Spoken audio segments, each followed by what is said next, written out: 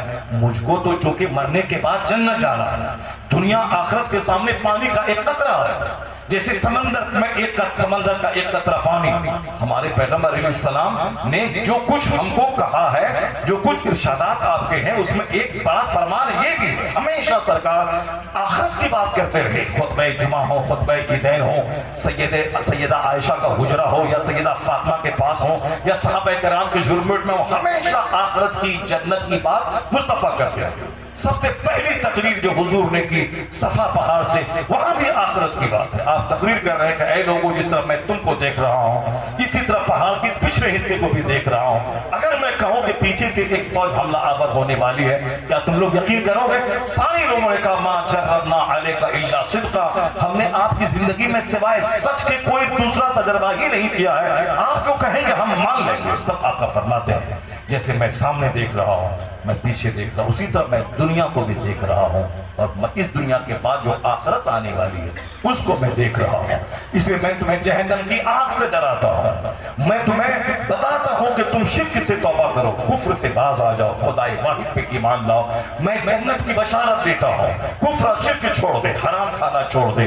اب سرکار نے یہ پاکیزہ راستہ بتایا، آخرت کی بات کی، پہلی تقریر سے لے کے دنیا سے پردہ فرمانے تک آخری بات جو آپ نے کی، اس میں بھی آپ ہمیشہ اپنے غلاموں کو آخرت کی بات، جنت کی بات کرتے ہیں۔ جو کہ دنیا میں گولڈ کا گھر بھی میں بنا لوں، کتنے دن تک رہنا ہے؟ 70-80 سال۔ 70-80 سال 1 سیکنڈ کے برابر ہے اللہ کے نزدیک۔ اب مرنے کے بعد جس دنیا میں جانا ہے وہاں کا 1 دن 50,000 سال کے برابر ہے۔ اس لیے اصل عزت وہاں کی، اصل آگ وہاں کی، اصل تکلیف وہاں کی۔ تو جس کی نگاہوں میں آخرت بس جائے، اس کے نزدیک سونے کی دیوار اور مٹی کی دیوار دونوں برابر ہے۔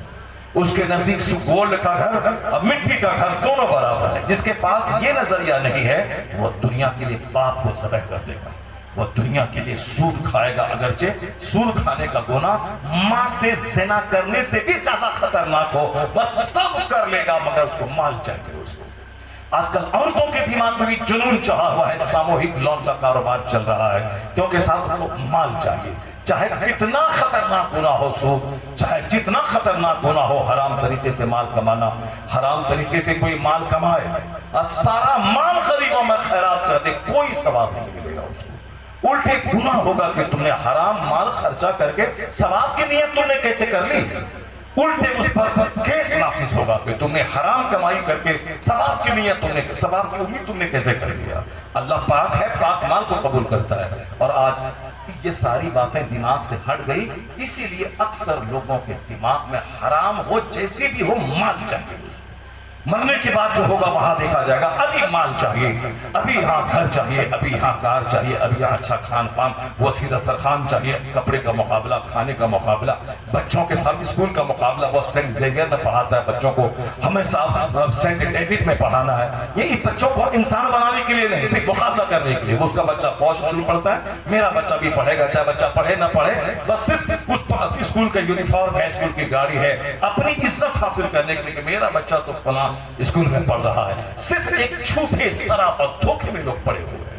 پھر مال چاہیے, چاہے جہاں سے ہو, مال چاہیے مسلمان کو بھی, مگر حرام سے نہیں, حلال سے چاہیے. اور حلال سے کمانے والا آدمی بیٹھ کے نہیں رہتا, محنت کرتا ہے, پسینہ بہاتا ہے, درخت لگاتا ہے آم کا, تب وہ آم کا پھل توڑ کے کھاتا ہے. ایسا نہیں کہ آم کا پیڑ لگا کے وہاں سے ہیرا بھی توڑ لے, وہاں سے سیب توڑ لے. اس دنیا میں ایسا نہیں ہوتا ہے. محنت کرتے ہیں کافر صرف دنیا سجانے کے لیے.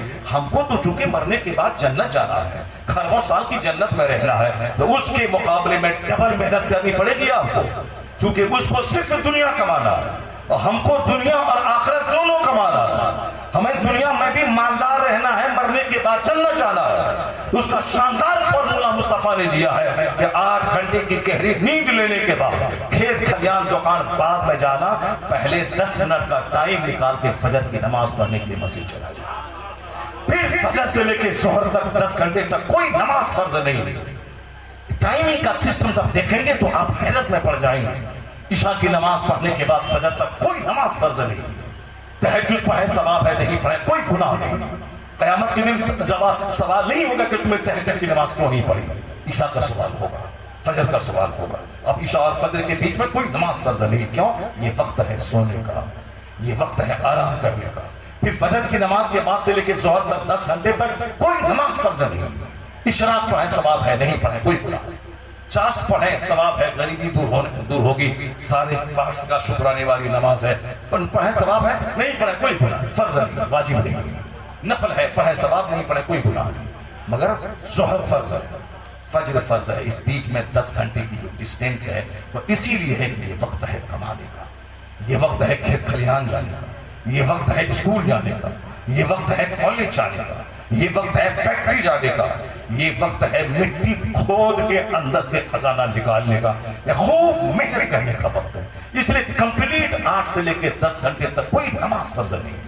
وہ ایک بدبخت عرب کا تھا جو عربی زبان میں اتنی شاندار کتاب لکھی کہ اس کے لیے مکہ کا امام, حرم کا امام دعا کر رہا تھا. یہ بندہ چاہے جو کرے, اس کتاب کو لکھ کے انہوں نے ساری دنیا کے مسلمانوں کی طرف سے قرض چکا دیا ہے. اسلام پہ ہونے والے سارے حملوں کا سیٹسفیکٹوری تشفی بخش جواب اس نے دے دیا ہے. امام حرم جس کے لیے دعا کر رہا تھا, الجامعۃ الازہر مصر کے اساتذہ جس میں دعا کر رہے تھے, ایسی زبردست کتاب آج تک کسی نے نہیں لکھی عربی زبان میں. لیکن معلوم ہے جس کے لیے امام حرم دعا کر رہا تھا, آنے والا وقت ایسا خطرناک اس کے لیے آیا. ایک کرسچن کی ایک لڑکی کو دیکھ کے فریفتہ ہو گیا, کرسچن ہو گیا, مرتد ہو گیا. عالم اسلام میں ایک زبردست انقلابی کتاب لکھنے والا ایک لڑکی کے چہرے نے اسے مرتد بنا. اس کے بعد معلوم ہے کیا حشر ہوا. اسلام کی مخالفت میں ایک کتاب لکھا, اور اس کتاب میں لکھا کہ 5 وقت کی نمازیں ظہر عصر مغرب عشاء بار بار جانا, معاذ اللہ 1000 بار کروڑ بار اللہ کی پناہ. اس نے اس میں لکھا کہ 5 وقت کی نمازیں مسلمانوں کی ترقی کی راہ میں رکاوٹ ہے, مسلمانوں کی ڈیولپمنٹ کی راہ میں رکاوٹ ہے. جو بار بار مسجد جائے گا وہ کیا بڑا کام کر پائے گا. معاذ اللہ, جاؤ کرسچن کا تلوار چاٹو تم, جس کے لیے امام حرم دعا کر رہا تھا. اب وہ بندہ اس طرح کی باتیں کر رہا ہے. ذرا غور سے سنیے, ہم کو ایمان بھی بچانا ہے, اخلاق بھی بچانا ہے, کردار بھی بچانا ہے. اس کے لیے کافر کے مقابلے میں 2 گنی محنت کرنی پڑے گی. ہمیں کھیت بھی جانا ہوگا, مسجد بھی جانا ہوگا, ہمیں کھانا بھی ہوگا, 1 مہینہ روزہ بھی رکھنا ہوگا, ہمیں 1 کروڑ کمانا بھی ہوگا, اس میں 2.5 لاکھ زکات بھی نکالنا ہوگا. ہمیں زندگی میں ایک بار جہاں سے اسلام کا سورج طلوع ہوا اس جگہ کو دیکھنا ہوگا, ارکان حج ادا کرنا ہوگا. ہمیں حج بھی کرنا ہے, کمانا بھی ہے, ہمیں 1 کروڑ کمانا ہے, 2.5 لاکھ زکات نکالنا ہے. ہمیں 24 گھنٹے میں 10 گھنٹے سونا بھی ہے, 10 گھنٹے کام بھی کرنا ہے, 4 گھنٹے ہمیں نماز کے نکالنا ہے, خلق خدا کی خدمت کے لیے نکالنا ہے. تو وہ صرف 5 گھنٹے نکال کے حج چلا ہے, اور ہمیں 10 گھنٹے نکالنا ہوگا تاکہ دنیا میں بھی خوشحال رہے, اور جیسے مرے خدا کی سجائی سجائی جنت میں پہنچ جائے۔ جس طرح دنیا میں کھیت گئے بغیر روزی نہیں ملتی، جس طرح دنیا میں فیکٹری گئے بغیر دولت نہیں ملتی، جس طرح دنیا میں کارخانے گئے بغیر پیسہ نہیں آتا، گرہ باندھ کے رکھ لیں کہ بغیر مسجد گئے جنت نہیں ملتی ہے، بغیر نماز پنجگانہ پڑھے ہوئے جنت نہیں ملتی ہے۔ نہیں، ایسا نہیں کہ زمین سے خزانہ نکل جائے گا ہم ارب پتی ہو جائیں گے، نہ خزانہ نکلے گا نہ آپ ارب پتی ہوں گے، یہ تمنا لے کے مر جائیں گے، وہ خزانہ نہیں نکلے گا۔ اس لیے اگر کوئی یہ کہہ رہا ہے کہ جھنڈا ہم نے لگایا اور جنت ہمارے لیے پکی ہے، تو ایسا ہی ہے جیسے کہ وہ انتظار کرتا رہے کہ آسمان سے ہیرے کی بارش ہوگی اور میں دنیا کا ارب پتی انسان بن جاؤں گا۔ ایسا نہیں ہے۔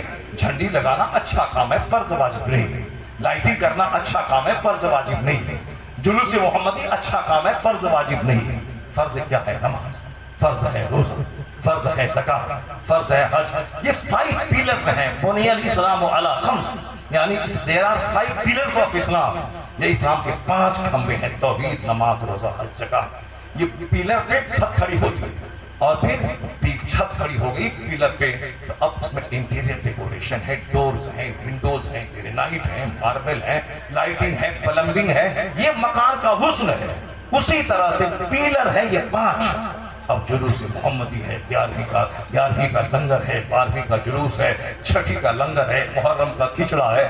یہ نفل عبادتیں ہیں۔ یہ سب کیا ہیں؟ گھر کے ونڈوز ہیں، ڈورز ہیں، لائٹنگ ہے، پلمبنگ ہے، یہ سب خوبصورتی ہے۔ اس طریقے سے یہ سب بھی ضروری ہے۔ اب جو بولتا ہے کہ صرف نماز پڑھو، فاتحہ کرنا حرام ہے، وہ بھی غلط راستہ چنا ہے جہنم کا۔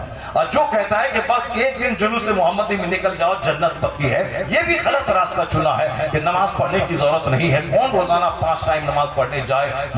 مرنے تک، سردی میں، گرمی میں، برسات میں، طوفان میں، بیٹی کی بارات آئے، بیٹے کا جنازہ نکلے، مگر نماز کسی حالت میں معاف نہیں ہے۔ کون ایسا کرے گا؟ بس ایک دن جلوس محمدی میں نکل جاؤ، ہاتھ میں جھنڈا لو، بس جنت پکی ہے، جنت ہمارے پاس کی جاگیر ہے۔ یہ بھی غلط راستہ ہے، یہ بھی دھوکے کا راستہ ہے۔ اور جو کہتا ہے صرف نماز پڑھ، یہ سب فاتحہ، میلاد، دعا، درود سب حرام ہے، ناجائز ہے، بدعت ہے، وہ بھی جہنم کا راستہ ہے۔ یہ بیچ کا راستہ ہے جس میں توازن ہے، جس میں اعتدال ہے۔ وہ راستہ کون سا ہے؟ راہ اہل سنت ہے، اسی کا نام مسلک اعلیٰ حضرت ہے کہ نماز بھی ہوگی اور جلوس محمد بھی نکالا جائے گا، روزہ بھی رکھا جائے گا اور لنگر محمدی بھی کھلایا جائے گا، حج اور زکات بھی ادا کی جائے گی، اور پھر غوث پاک کی کیانی بھی منائی جائے گی، فاتحہ، میلاد اور صاحب کے مزارات کی حاضری بھی ہوگی، یعنی فرض بھی ادا ہوگا، نفل بھی ادا ہوگا، اور یہ سیدھا راستہ جنت الفردوس لے کے چلا جائے۔ یہی ہے مسلک اعلیٰ حضرت۔ جو صرف نماز لے کے بیٹھے، فاتحہ، میلاد، دعا، درود کو حرام کہے، وہ بھی جہنم کا راستہ چنا۔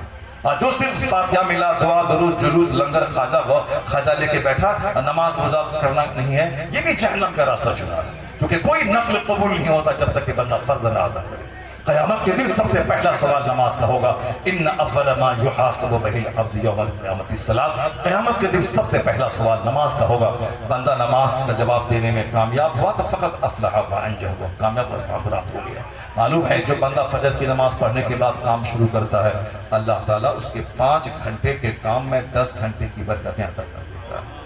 اگر یقین نہیں آئے تو مدرسے کے بچوں کو دیکھیں، جو بچہ صبح سویرے فجر کے بعد قرآن پاک پڑھ کے سبق یاد کرتا ہے۔ کالج کا بچہ کھینی کھا کے جو سبق کی تیاری یاد کرنے کی تیاری کرتا ہے بغیر نماز پڑھے ہوئے، 5 گھنٹہ رٹنے کے بعد 1 پیج یاد نہیں کر سکتا، اور یہاں قرآن پاک کی تلاوت کرنے کے بعد 5 پیج ہی یاد کر لیتا ہے۔ اس لیے کہ قرآن پاک کی تلاوت کی برکتیں اس کی اسٹڈی میں شامل ہو جاتی ہیں۔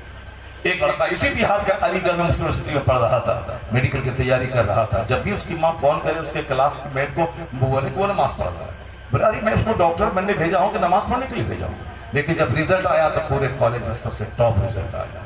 کیوں؟ ایسا نہیں کہ 24 گھنٹے نماز ہے، نماز فجر پڑھنے میں 10 منٹ لگتا ہے، ظہر پڑھنے میں 15 منٹ لگتا ہے، عصر پڑھنے میں 10 منٹ لگتے ہیں، مغرب پڑھنے میں 10 منٹ لگتے ہیں، عشاء پڑھنے 15 سے 20 منٹ لگتے ہیں۔ اس کے بعد کیا کرے گا؟ خالی گھومے گا چوک چوراہے پہ، دوسروں کا منہ دیکھے گا، دوسروں کی بہو بیٹی کا تماشا دیکھے گا؟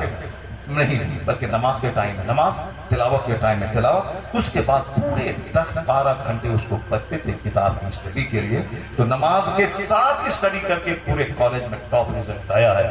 اس لیے اس بات کو گرہ باندھ کے رکھ لیں، جو صبح کا آغاز ٹیلی ویژن دیکھ کے کرے گا، جو صبح کا آغاز ناپاک ہو کے کرے گا، جو صبح کا آغاز بغیر سجدہ بغیر نماز کے کرے گا، دن بھر اس کے چہرے پہ نحوست طاری رہے گی، اس کے چہرے کا نور چھین لیا جائے گا، اس کے کام اس کے سفر کی برکتیں ختم ہو جائے گی۔ اور جو صبح کا آغاز نماز فجر اور قرآن پاک کی تلاوت سے کرے گا، اس کے دن میں اللہ برکتیں عطا کرے گا، اس کے چہرے پہ اللہ نور عطا کر دے گا۔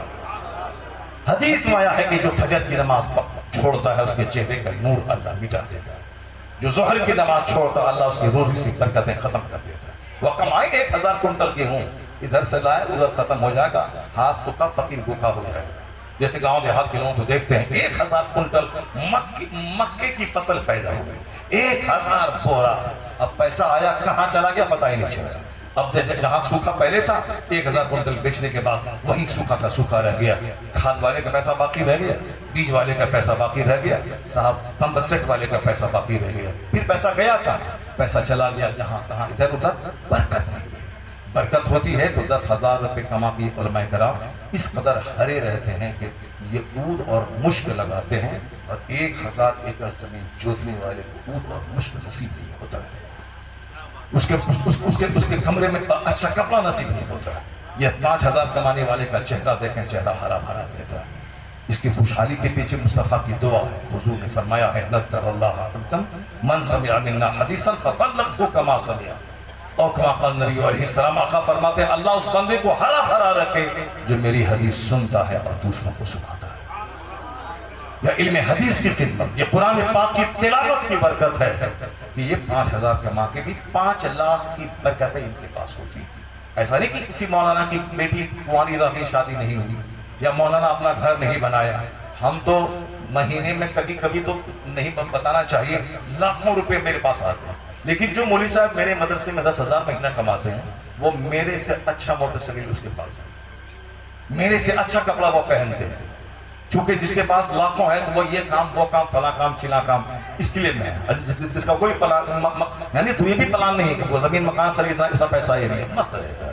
ان کے ادھر 10,000 ادھر 5,000 پاکٹ میں 2,000 سرحانے کے نیچے 2,000، وہ کہیں گیا فاتحہ پڑھا وہاں مل گیا 1100 روپے، موٹر سائیکل کا اس کی ٹینکی ہمیشہ تیل سے بھری رہتی ہے، اور ہم لوگوں کے اور 1 لاکھ کمانے والوں کی موٹر سائیکل کی ٹینکی وہ راستے ہی موٹر سائیکل کا تیل ختم ہو جاتا ہے، اس وہ تیل اس کا ختم ہو جاتا ہے، وہ موٹر سائیکل دھو کے لے آتا ہے تب وہاں جا کے تیل لگاتا ہے۔ ان کی ٹینکی بھری رہتی ہے، کیوں؟ فاتحہ پڑھا 500 روپے پورا تیل بھر گیا، وہاں گیا 1100 روپے ملا، صاحب 2-4 کیجی سیب خرید لیا، پورا بھرا ہے، اس کو زمین نہیں خریدنی، اس کو مال نہیں بنانا ہے، اس کو بہت بڑا فارچونر نہیں خریدنی ہے، جو آمدنی ہے اسی میں مست ہے۔ فجر کی برکت، ظہر کی برکت، عصر کی برکت، مغرب کی برکت، عشاء کی برکت ہے کہ کم کمائی میں کروڑوں والی کمائی جیسی برکت ہے، اس کی برکت موجود ہے۔ جو ظہر چھوڑتا ہے اس کے رزق سے برکتیں ختم ہو جاتی ہیں، جو عصر کی نماز چھوڑتا ہے اس کے بدن سے طاقت ختم ہو جاتی ہے۔ آج کل لوگ سیب سنترا سب کھاتے ہیں، ہلتے ہیں، گال اندر چپکا ہوا رہتا ہے۔ یہاں 70 سال کا بوڑھا صاحب بچہ پیدا کرتا ہے، 70 سال کا بوڑھا، ہمارے ایک استاد سے 70 سال میں بچہ پیدا کرتا ہے، اور یہاں 40 سال کا بوڑھا، یہاں 40 سال کا نوجوان یہ گال اندر چپکا ہوا ہے، کیوں؟ صحت سے برکت ختم ہے۔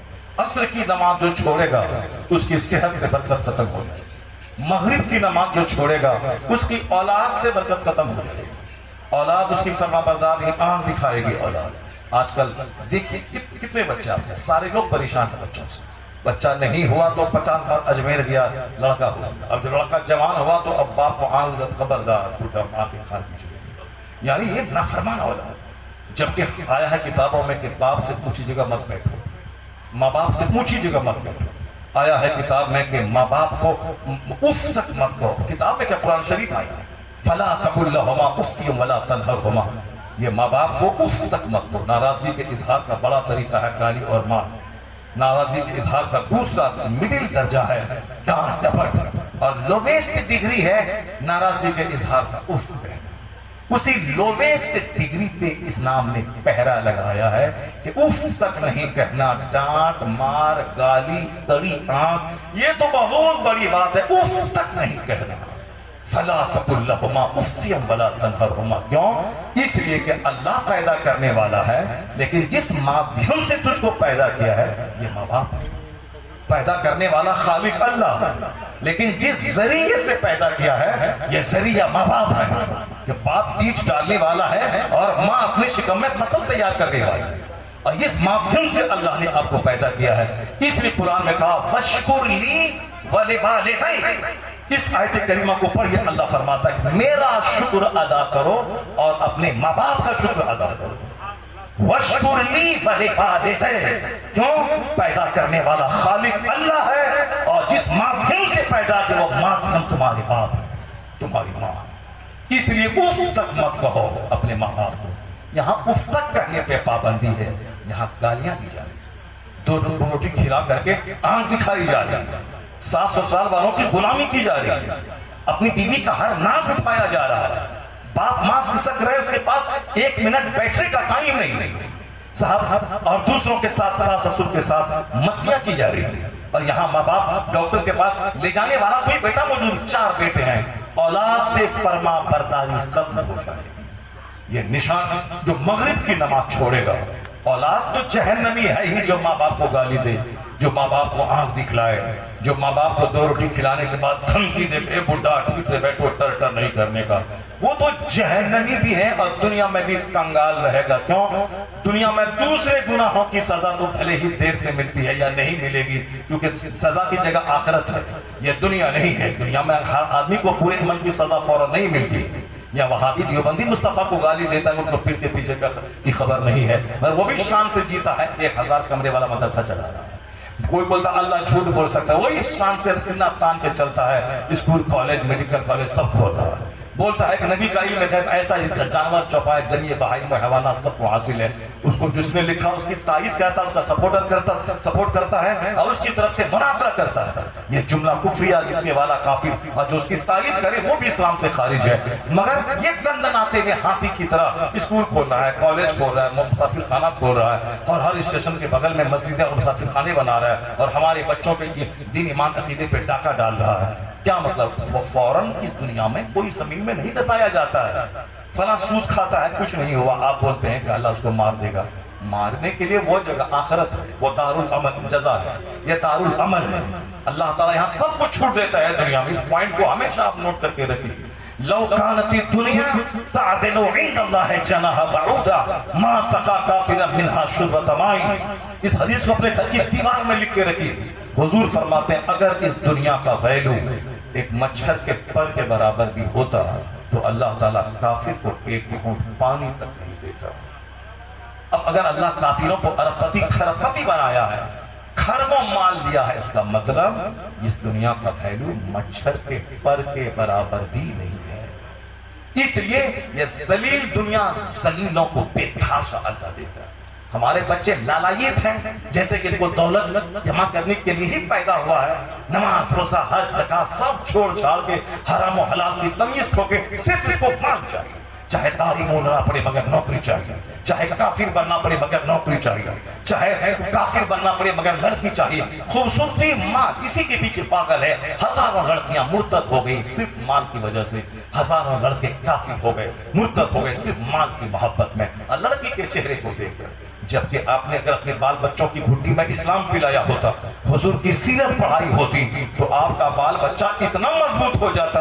اگر اس کو کوئی بولے کہ داڑھی مونڈ لو تب نوکری ملے گی، یہ بولے گا بھیک مانگ لوں گا مگر داڑھی کا قتل کر کے میں نوکری نہیں لوں گا۔ اگر نوکری مل بھی گئی تو کتنے دن تک؟ 2-4-10 سال اس کے بعد کیا ہوگا؟ مرنے کے بعد پھر کہاں جاؤں گا؟ میں ساری زندگی مزدوری کروں گا، محنت کروں گا، پھل لے کے بیٹھ جاؤں گا، مگر سنت رسول کا قتل نہیں کروں گا۔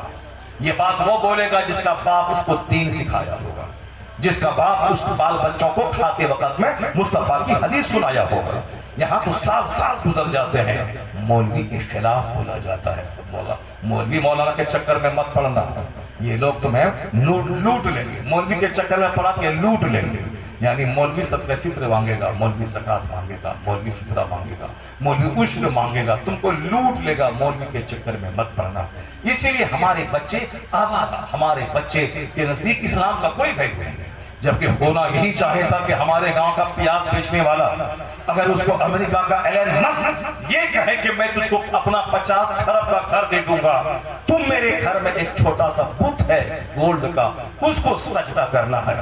اگر گاؤں کا وہ بندہ تقریر سنتا رہا، کتاب پڑھتا رہا، اسلام کا پہلو جانتا رہا، یہ بندہ ایلن مسک کے اس تجویز کو ٹھکراتے ہوئے کہے گا میں تمہارے 50 کھرب کے مکان پر تھوک دوں گا مگر اسلام کا سودا نہیں کروں مگر ایمان نہیں بیچوں گا۔ جب آپ کو اللہ نے ایلن مسک سے زیادہ دولت دی ہے، اس کے پاس کھرب ہے مگر ایمان نہیں، آپ کے پاس ایمان ہے۔ مکیش امبانی کے پاس کھربوں ہیں مگر ایمان نہیں، آپ کے پاس ایمان ہے۔ ٹاٹا برلا کے پاس کھربوں ہیں مگر ایمان نہیں، آپ کے پاس ایمان ہے۔ اس کا مطلب آپ ٹاٹا برلا سے زیادہ دھنوان ہیں، آپ مکیش امبانی سے زیادہ دھنوان ہیں، آپ ایلن مسک امیزون کمپنی کے مالک سے زیادہ دھنوان ہیں۔ آپ جب آپ پھر اپنا ویلیو کیوں نہیں سمجھتے؟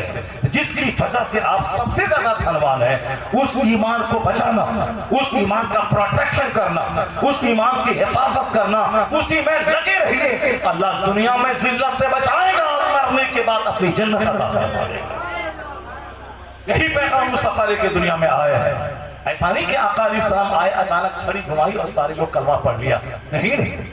جو اسلام آج 200 کروڑ آدمی کے سینے میں ہے، اس کے پہنچانے تک کے لیے میرے پیغمبر جو مالک کائنات، محبوب پروردگار، جس کو دنیا کے خزانوں کی کنجیاں اللہ نے دے دی، جو باعث تخلیق کائنات ہیں، جو باعث تخلیق کائنات ہیں، سید آدم و اولاد آدم، نائب پروردگار ہے۔ اب اس کے آگے کیا کہا جا سکتا ہے مگر وہ پیغمبر اعظم علیہ السلام نے اس اسلام کی تبلیغ کی راہ میں جتنی مصیبتیں اٹھائی ہیں، خود مصطفیٰ کی زبانی سنی۔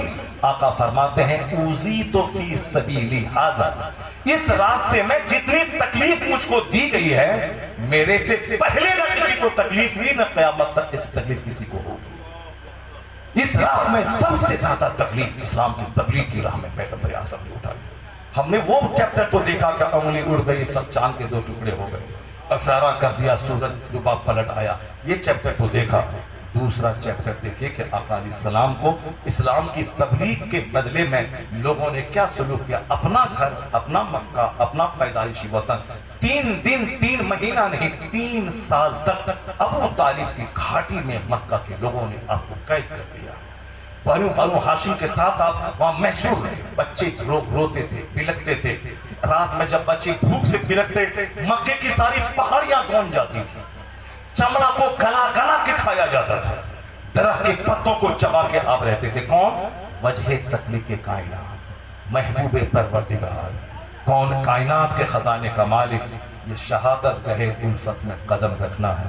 لوگ آسان سمجھتے ہیں مسلمان، ایسا نہیں ہے جو آپ سمجھ رہے ہیں۔ جب دنیا میں چھوٹا سا گھر بنانے کے لیے 50,000 کھپھیڑ مول لینا پڑتا ہے، اپنے آپ کو ذلیل کرنا پڑتا ہے، دھوپ میں بارش میں تپانا پڑتا ہے، تب مال آتا ہے، تب جا کے 1 سال میں اینٹ، 1 سال میں بالو، 1 سال میں ریتی، 1 سال میں سیمنٹ، 1 سال میں مزدوری، تب جا کے 10-20 سال میں تب جا کے ایک مکان فنش ہوتا ہے۔ جب فنش ہو کے رہنے کے قابل رہے، ہو گئے 70 سال کا بڈھا، اچانک چکر آیا، گرے اور قبر میں سڑنے کے لیے۔ یہی تو میری زندگی کی کہانی۔ ساری زندگی پیسہ جمع کر کے چھوٹی سی کھولی بنایا، اس کے بعد اس میں جی بھر کے رہ بھی نہیں سکے، آ گئی موت اور چلے گئے قبر میں سڑنے کے لیے۔ یہی زندگی کی سچائی، اسی لیے ہم نے اتنی مہنگی زندگی اللہ سے پائی تھی، اسی کے لیے مصطفیٰ نان رحمت کی تکلیف اٹھائی تھی۔ زندگی کی ریئلٹی یہ ہے، یہاں اپنا ایمان بچانا، یہاں اپنا عمل بچانا، یہاں ایک اچھا انسان بن کے رہنا، دنیا میں قدم پھونک پھونک کے چلنا ہے، دنیا میں رہ کے آخرت پہ نظر رکھنی ہے۔ اب دنیا مزرعۃ الآخرہ، یہ دنیا آخرت کی کھیتی ہے، یہاں ہمیں عزت کی روٹی بھی حاصل کرنی ہے۔ 10% اور 90% ساری انرجی کھربوں سال کی جنت کے لیے چھوپ دے گا۔ یہ ہے اسلام، یہ ہے قرآن پاک کی تعلیمات کا مقصد۔ جب دنیا میں بغیر محنت کے پیسہ نہیں ملتا تو جنت وہ سونے چاندی کی اینٹ سے بنی ہوئی ایسے کیسے مل جائے؟ گٹکا کھائیں، رجنی گندھا کھائیں، فجر چھوڑیں، عصر چھوڑیں، مغرب چھوڑیں، عشاء چھوڑیں، جھوٹ بولیں، مدرسے کا مال کھائیں، مسجد کا مال لوٹ کے کھائیں، باپ کی توہین کریں، ماں کو گالی دیں، پڑوس والوں سے لڑ کر کے کتے کی طرح پڑوسی سے لڑتے رہے، اس کے بعد کود کے جنت پہنچ جائیں۔